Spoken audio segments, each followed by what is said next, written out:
The storm had rolled in fast.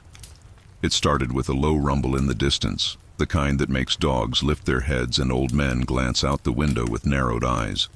By the time night fully fell, the rain was hammering the roof like 1,000 fingers trying to break in, and the wind screamed against the trees with a fury that felt personal. The others had all gone to bed.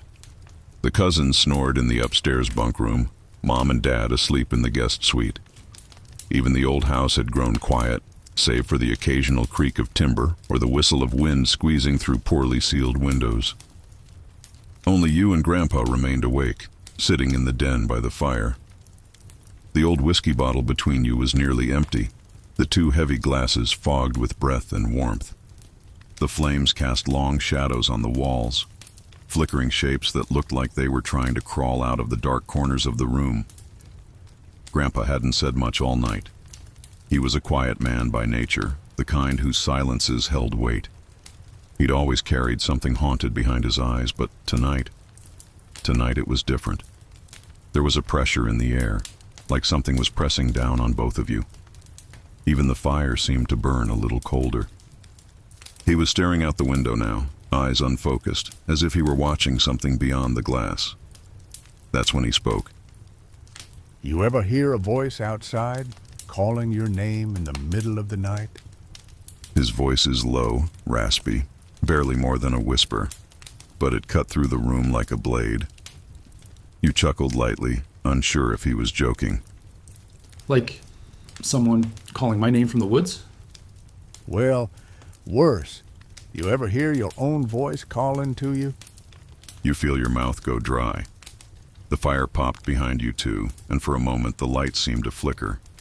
Not in a supernatural way, just unsettling. Like the house didn't want that question spoken aloud. You shook your head slowly. No, can't say I have. He turned toward you then, and there was something in his expression you'd never seen before. Fear. Not a storybook kind, not the kind people use to scare children, but raw, lived-in terror. The kind that never really goes away. It was 1962. I was 22, fresh out of tech school, got recruited to help with a geological survey team in the Four Corners area. You know, where Utah, Colorado, New Mexico, and Arizona meet. Yeah, I've been through there. Back then, it was even more remote. No cell towers, no paved roads for miles. We were supposed to map seismic faults and chart mineral deposits for some government project. Just 6 of us and a Navajo guide, out in the desert for 2 weeks. Our guide's name was Benji Yazzie. Quiet guy. Knew the land like the back of his hand. We called him Coyote Eyes. Not to his face, of course, because he always seemed to be looking at something none of us could see. He warned us the first day, real serious too, not like a joke or some tourist story. He looked each of us dead in the eyes and said, "Don't wander off after dark. Don't answer if something calls your name from the trees, and don't ever talk back to it, no matter how much it sounds like your family." Carter, one of the guys, laughed and told him ghost stories wouldn't scare a city boy like him. Benji didn't say anything back. Just looked at him for a long time, like he was measuring how long Carter had left to live. Grandpa paused, then drained his glass. He stared into the empty bottom of it like he was afraid to look up. He rubbed his knuckles. They were gnarled, cracked, and covered in thin white scars. I didn't believe him either. Not really, but I should have. Because 2 nights later, we heard the first voice. The desert sun dropped fast after 5 p.m. It went from golden heat to deep blue cold in the span of minutes, and the moment that sun dipped behind the jagged horizon, it was like the earth exhaled and left us to fend for ourselves. No streetlights, no distant city glow, just us, our camp, and a sky so black it looked like it might crack open. We were camped near a rock formation the locals called Whispering Tooth, this big, narrow stone that jutted up like a fang. Wind howled through the cracks in the stone, making this hollow, flute-like moaning sound. Even during the day, it gave people the creeps. The 6 of us were spread out across 3 tents, with a central campfire and supply pile in the middle. There was me, back then just Mike. Carter, loud, obnoxious, always had a cigarette and a joke ready. Marshall, big guy from Kansas, real laid back, smoked a pipe like a grandpa, even at 25. Lizzie, tough as hell from Montana, didn't take crap from anyone. Dr. Harris, the team lead, geology professor, loved rocks more than people. Benji Yazzie, our Navajo guide. We'd just finished eating some canned beans and jerky. Carter was telling one of his usual over-the-top stories about a girl he may or may not have hooked up with in Flagstaff when Benji interrupted. His voice was quiet, serious. The wind is wrong tonight. Yo, what does that mean, man? Lizzie asked. Benji just stared out into the dark. The firelight flickered across his face, casting strange shadows in the hollows beneath his cheekbones. It's coming from the south. It never comes from the south here. That's where it watches from. Huh, so the wind's haunted now? Jesus, man, maybe it just took a wrong turn. Benji didn't respond. He stood up and walked a slow circle around the camp, sprinkling something from a leather pouch into the dirt. I later found out it was a mix of ash, sage, and ground-up bones. We slept uneasy that night. No one talked much. Even Carter kept quiet after Benji pulled him aside and whispered something to him in Navajo. I don't know what he said, but Carter didn't crack another joke the rest of the evening. I remember waking up in the middle of the night, not to a noise, but to silence. That kind of stillness where your ears ring a little, no wind, no coyotes, no rustle of branches, just nothing. Then came the voice. Mike. Not a shout, not a scream, just soft, familiar, like it had been standing outside the tent for hours, just waiting for me to wake up. I sat up, heart hammering. Mike, help me. It sounded like my father's voice, but slowed down, like a tape played wrong. My father was back in Pennsylvania, probably asleep with a newspaper on his chest. This wasn't possible. Then I heard the tent zipper across camp. Not mine, Carter's. A long, slow, like someone opening a suitcase. I scrambled out of my bag and yanked the tent flap open. I wasn't the only one. Lizzie and Marshall were outside too, flashlights already sweeping the dark. Where the hell is Carter? No answer. We all walked over to his tent. His boots were still there, his coat, but Carter was gone. We fanned out, calling his name. I remember Lizzie yelling, "Carter, you idiot, this better not be a prank." But deep down, I think we all knew it wasn't. Marshall found the tracks first. Bare footprints leading away from the tent, in the dirt. Not toward the latrine or the jeep, just away, into the brush. Only one set. No prints leading to his tent. No sign of anyone or anything else. We followed the trail until it reached the edge of the canyon about 400 yards away. That's where we found his boots, neatly placed, like someone had taken them off and set them there with care, toes pointing toward the drop. Benji didn't come with us. He stayed by the fire, throwing cedar dust and muttering under his breath. When we came back and told him, he only asked one thing. Did you hear anyone calling? None of us answered. We didn't have to. He could see it in our faces. The next morning, we radioed for help. No answer. Benji said the signal would never work out here. Not at night. Not while it was hunting. Dr. Harris insisted we stay. Guys, we won't leave without Carter. He's probably just lost. But Carter wasn't lost. We all knew it. He was taken. That night, I didn't sleep at all. I sat by the fire with the rifle across my lap, eyes fixed on the darkness. And just before dawn, I heard it again. Hey, Mike. This time, it sounded like me. We buried the fire deep that night, burning every last bit of cedar and dry brush we could scavenge. The desert cold hit like a hammer once the flames dimmed, but none of us wanted the blaze too bright, too loud. It watches the fire.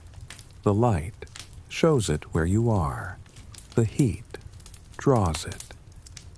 We kept a rotation, 2 up at all times. Me and Marshall had the first shift.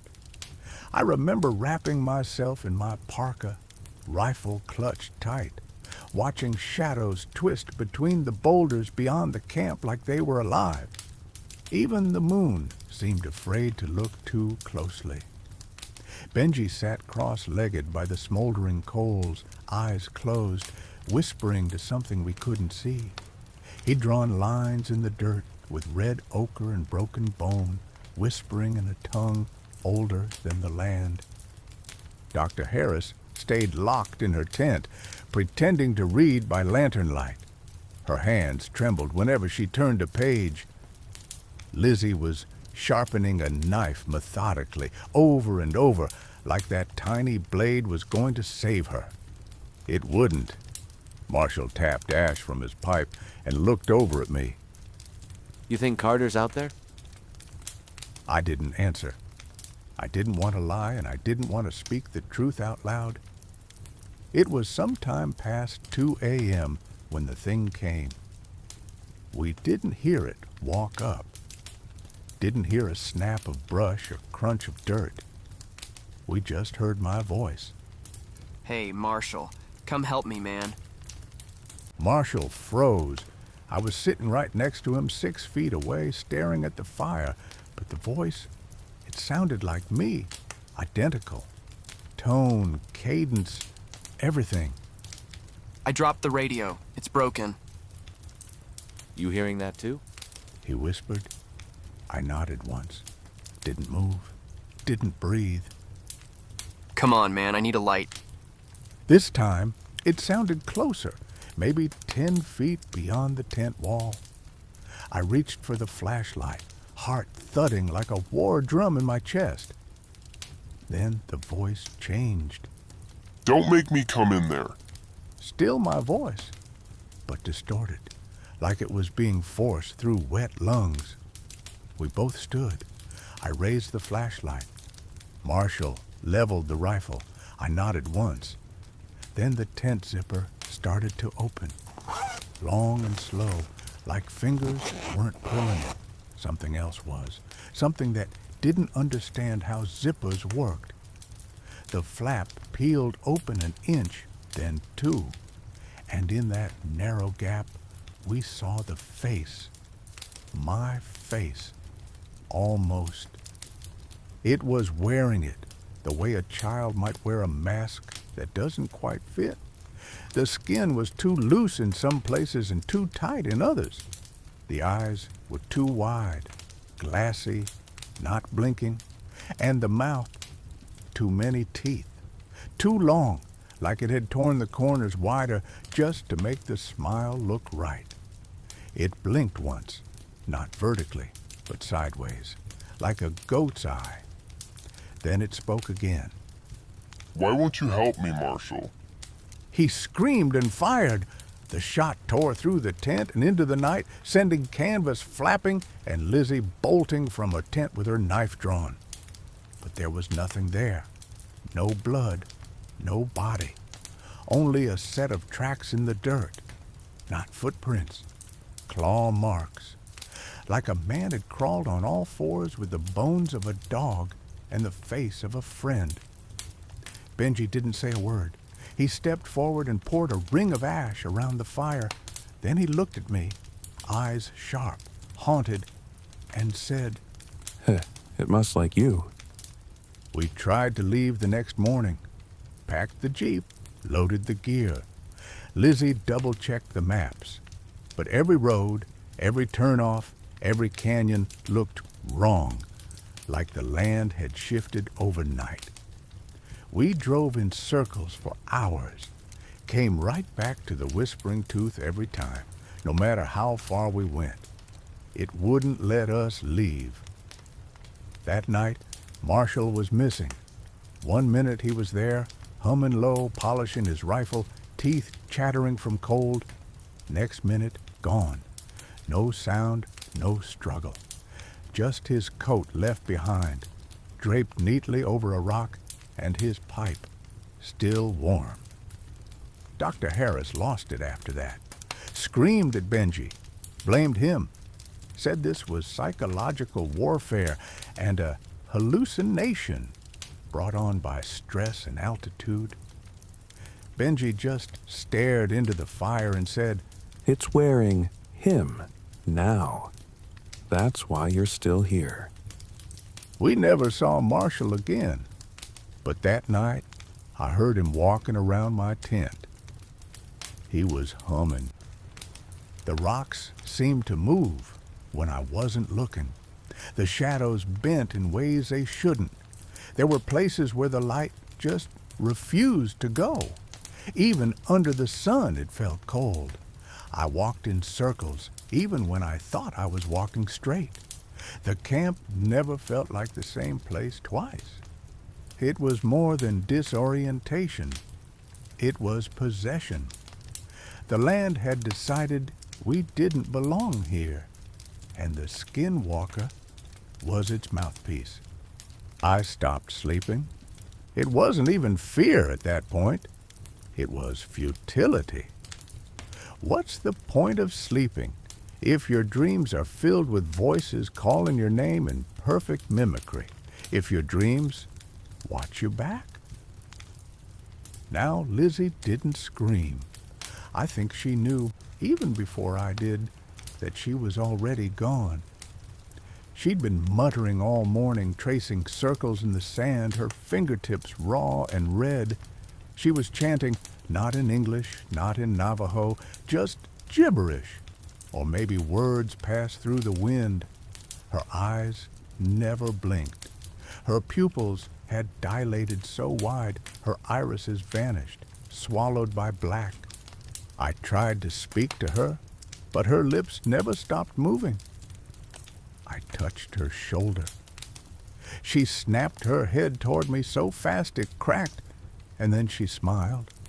Not Lizzie's smile. Something else behind it. You're gonna let it in. She whined, voice doubled, like two people speaking from the same throat. I stepped back, heart hammering. She giggled, then turned and walked calmly into the desert. No bag, no coat, just her knife, dragging in the dirt behind her. I didn't go after her. I knew what she had become, or what she had returned to. I woke up with my tent slashed open from the inside. I don't remember doing it, don't remember dreaming, but my hands were covered in dried blood and my boots were gone, lined neatly outside, like someone had undressed me. My own footprints led away from camp for 30 yards, then vanished. No return prints. I followed them barefoot. The sun was just starting to rise and the air had that pre-dawn chill, the kind that gets into your lungs like smoke. I reached the ridge, That's where I saw myself, standing, same clothes, same posture, same scared, cracked face. It didn't move when I stepped closer, then it turned, slowly, like it had all the time in the world, and I saw its eyes.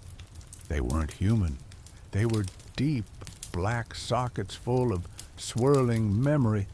Every face it had worn, every voice it had stolen, it was all in there, shifting under the skin like worms under silk. It tilted its head, and its mouth stretched open, too wide, into an inhuman grin.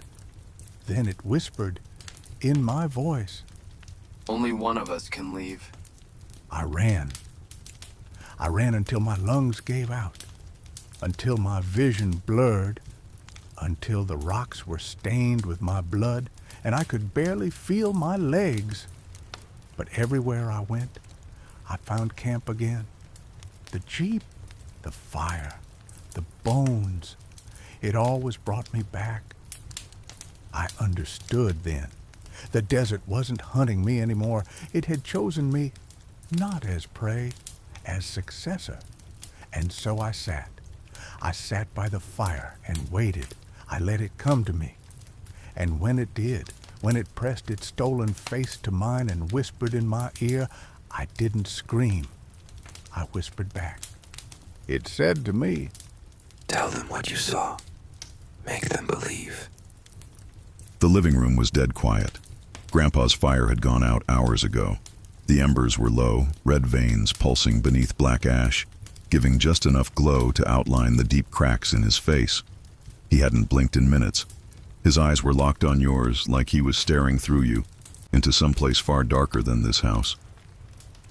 He leaned forward in his old rocking chair, its creak the only sound in the room. That was the last night I spent in the desert. You swallowed hard. Your mouth was dry. The Skinwalker tale had started like the usual creepy old man war story. But by the end, you realized something had changed. He wasn't just telling the story anymore. He was remembering it, like he was back there. So, how did you escape? You asked, trying to keep your voice steady.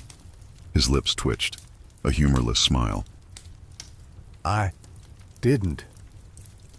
He told you the official story, how a search team found him stumbling barefoot down a highway 20 miles outside the canyon. He was half dead from dehydration, clothes torn, skin cracked from sun and wind. But the weird part, the part no one could explain, was that when they found him, he was speaking in 3 different voices, switching between them mid-sentence, sometimes deep and raspy, sometimes soft and female. Once, they recorded him whispering in Navajo, which he never spoke. They said he was suffering from severe exposure, hallucinating, maybe even in shock. He spent 3 weeks in a hospital, but he didn't remember any of that. He only remembered the fire, and the voice, and that bargain. It let me leave, but not empty-handed. He slowly rolled up his sleeve. His forearm was lined with faded scars, but one stood out. A brand burned deep into his skin. It wasn't a letter, not a symbol. It was a mouth, stretched open, smiling, too wide. It let me live, but I had to carry it with me. Just a sliver, a piece of what it is. That's how it spreads. That's how it stays alive. You're saying it possessed you? No, it's not like that. It doesn't own you. It lives through you. It waits, it watches, it remembers, and when the time's right, it tells its story again. You mean this story? That's how it starts. With a voice, a memory, a story that crawls down your spine and settles in your bones. A story that changes the way you look at the dark. And once you've heard it, you can't unhear it. He sat back in his chair then, real slow, eyes half-lidded. his breath shallow. I didn't speak for a long time. I didn't even move, because something was wrong. Not with the story. With him. His eyes. Grandpa had blue eyes. Pale, faded blue like worn denim. But now, in the low orange light, they looked black. Black and swirling. Like oil on water. Like eyes that remembered too much. Grandpa, why tell me this? You asked, shaking, your voice barely a whisper. His gaze didn't leave yours. Because I'm old, son. The desert doesn't want this skin anymore. It wants new eyes, young lungs, a fresh voice. And now that you've heard the story, it knows you. You stood up so fast that you knocked your chair over. Your heart slammed against your ribs. You backed away from the fireplace, from him, from everything. He just sat there, rocking, smiling, waiting. Well now, you probably think it's just a story, right? A spooky old tale. Maybe it is. But tonight, when the house is quiet and the wind picks up outside your window, if you hear a voice, one that sounds just a little too familiar, whispering your name from the dark corner of your room, ask yourself, is it me? Or is something else wearing your voice? And if you answer it, just know you've joined the story now, and the Skinwalker never forgets a voice. Take it from me.